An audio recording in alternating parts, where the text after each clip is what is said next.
welcome to D3 Mission Log. This is the documentation of the journey we're going on with Third Derivative. And I'm going to introduce Bryan, Guido, Hassin, who's going to be my conversationalist for as long as this takes to learn all the lessons we can from building the world's largest climate tech accelerator together. Bryan, tell us what Third Derivative really is. Yeah, so, Danny, when we think about kind of solving the climate challenge, there are a number of things we have to do. There are a number of steps that have to be taken in policy and individual action, et cetera. But ultimately, we're going to have to make unprecedented investments in technology.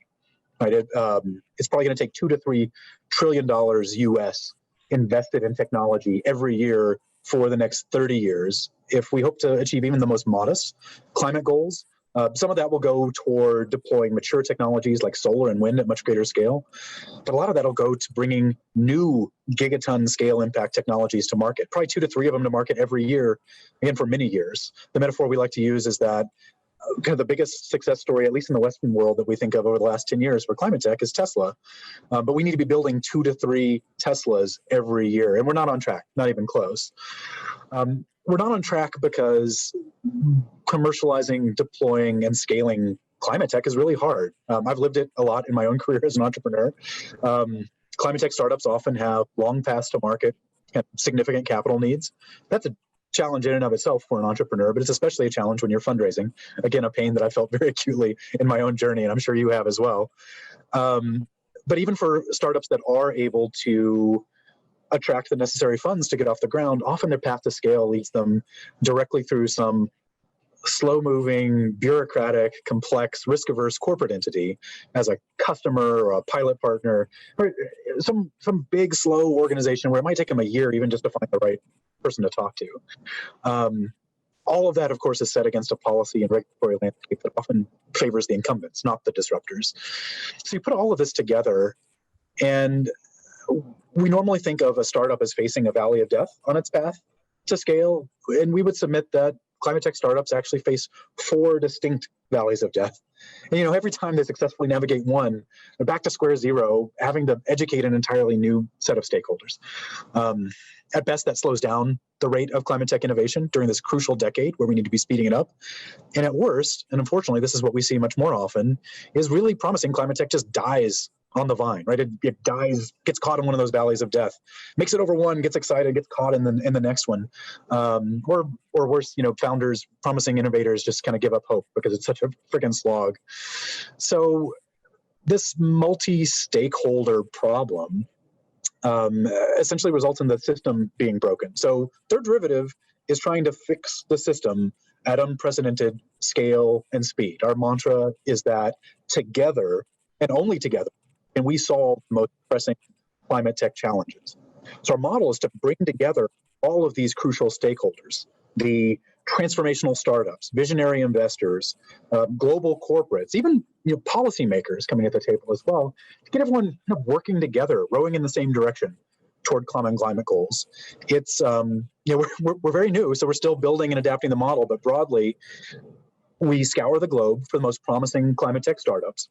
We bring them into a bespoke virtual accelerator that has all the trappings of what you would normally expect from an accelerator, curriculum and mentors and guidance.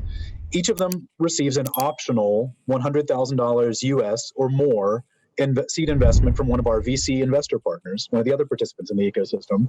And that's great, right? I can think of many times where as an entrepreneur, $100,000 could have been transformational, but that's just table stakes, right? That's what gets the VCs, gets their skin in the game and invested in the success of these startups. More importantly, the VCs are working right alongside the startups, offering them mentorship and guidance, milestones to help them increase their investability, so that by the time those startups show up for follow-on funding, we think we'll see a much kind of higher rate of deal flow and transaction. They get just unprecedented diligence by working right alongside these startups. Working right alongside them are these global corporates whose CEOs and boards have made bold climate commitments, and they know they're going to have to integrate new technologies to even have a prayer of meeting those commitments, but they're not organized for scouring the globe for promising tech, testing it rapidly, then deploying it at organizational scale. So we have a whole team of people dedicated essentially to facilitating deal making between the startups and the corporates. helping the startups kind of navigate the corporate bureaucracy, helping the corporates kind of speak startup and kind of frame startups in ways that they're used to engaging. And through all of that, we're a joint venture between Rocky Mountain Institute and New Energy Nexus. So throughout all of that, our networks, our resources, our analysis that we have access to through RMI and New Energy Nexus is there just to kind of put our hand on the scale and give every participant in our ecosystem, an unfair advantage, essentially, because we need all climate tech to have unfair advantages. So we believe that this integrative model can kind of help us bridge those gaps, bridge those valleys of death in a way that will both increase climate tech startup success rate, but also, and just as importantly, increase the speed to success. And if we can do both of those things, we think we can de-risk the entire category so that the millions of dollars we're investing today can actually unlock billions or even trillions of dollars of capital that for far too long has been sitting on the sidelines thinking that climate tech is just too risky. So that's our goal. Isn't really to help a few startups or a few investors. It's to blow up the entire system for the benefit of everyone. Great. Good summary and awesome vision of how we bring it all together to advance these startups to bring these solutions to scale at the speed required by the challenge of climate. So where are you at? What have you just achieved to date, and what are we going to talk about in the future in terms of what you got going? Yeah, so we've done a lot. I have to remind myself sometimes that 9 months ago we were PowerPoint. Today we're a robust and growing team, a team that has never met each other in person, thanks COVID, and a bold kind of coalition of investors and corporates, and most recently startups as well. So we just launched our program last week with our global summit. The first time that we convened all of our startups, our corporate partners, our investors, kind of got everyone in the same virtual room so that we can start working on the tough challenges that necessitate this togetherness, that necessitate all of these different types of stakeholders kind of participating together. And it's really cool. I'm going to gush a little bit because I'm really proud of our team and what we've done here. But as I say, in a relatively short amount of time, we've gone from nothing to having a coalition of more than 10 VC investor partners across 4 continents with about $2 billion of investable assets. Once again, we hope there'll be a lot of follow-on funding for the startups who come into our program.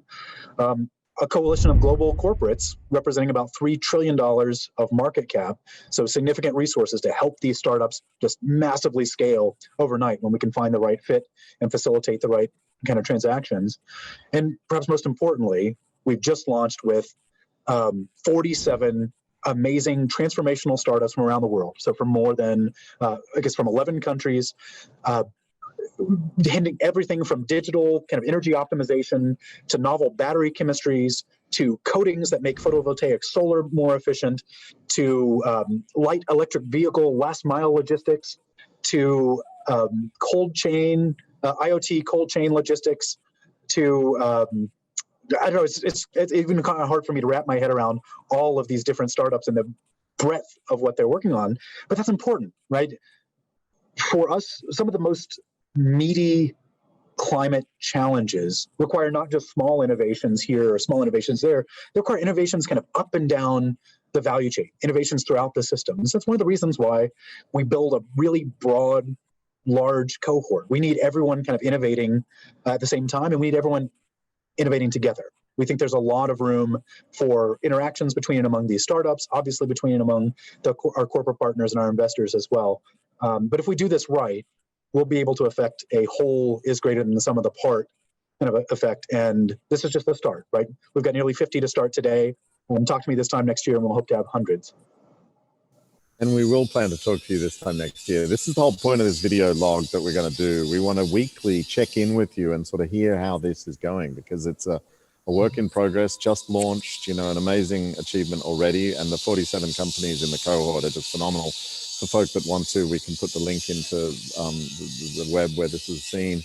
But we're going to try to track lessons learned for sort of accelerator managers and others that are trying to support ecosystems of entrepreneurs and innovators like this. So just to get us thinking in that mode, Bryan, it's very early days still. You've just begun the journey. But what would be sort of one of the take homes already that you could tell us about trying to forge such a huge ecosystem to collaborate on advancing climate tech at the speed and scale required?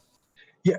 So Danny, we try to be very candid that we're a startup ourselves, right? And a startup's primary function is to learn, right? We are a learning machine. And here again, we've only been around 9 months, but we've learned a lot in that time. We actually were just having a kind of a full team strategy retreat this morning, trying to distill out and really document some of our key learnings and turn them into actions. Because as quickly as we're moving, it can be easy for those things to kind of fall by the wayside. Probably the biggest thing that we've learned along the way, I'm not sure if there's a key learning per se, but it was definitely a big surprise, and it was something that we had to kind of pivot and adjust mid-stride. Our model depends on all of these investor partners to come in, invest in the individual startups, and then participate in the full program, kind of as we described. Several of our investor partners who are wonderful. They are ambitious. They are not afraid of hard tech. They're deeply motivated to move the needle on climate. But several of them were still actually raising their fund. So they weren't ready to actually invest on the time scale that we needed to launch this cohort, which is fine. But we weren't going to let that slow us down, right? Climate's not waiting, so neither are we. So mid-stride, we actually had to launch our own fund to bring in capital to ensure that we could fulfill that promise for all of the nearly 50 startups who are seeking funding and some kind of capital support for us. So biggest lesson learned maybe there is, when you're building a broad partner ecosystem, which is great, that's core to the year of change, it also means that you introduce dependencies on each of those partners and kind of multiple points of failure. And so we just had to kind of adjust mid-stride and raise a fund on very short notice, but it worked. And I'm really pleased. In I think 3 or 4 days, I have actually a calendar agenda item on my calendar to go disperse millions of dollars from that fund to dozens of amazing climate tech startups around the world. So it's actually a real joy to be taking on a little more of the investor role than we originally intended. Before we go, let's just do feature company of the week. So here in North America, it's very much the holiday season, right? Which, at least in my household, means tons of cardboard boxes arriving on our doorstep every day. Like, that's normal case, but especially during the holidays. So one awesome and very timely startup that just joined our cohort is called Limeloop. It's actually an American startup. It's based out of Berkeley, and they are building smart reusable packaging so that the millions of tons of packaging that we waste every year through Amazon, through other kind of online delivery, can actually be reused. So we think they're going to be transformational regardless, but especially this time of year, they are top of mind. Awesome. And we'll check in with you next week and see how that went, whether pressing the button worked and it dispersed or whether there was some trick to that. And this is the point of our video log. We're going to come back weekly and learn with you as you build this amazing startup to startups so that we can scale clean energy and other climate solutions globally.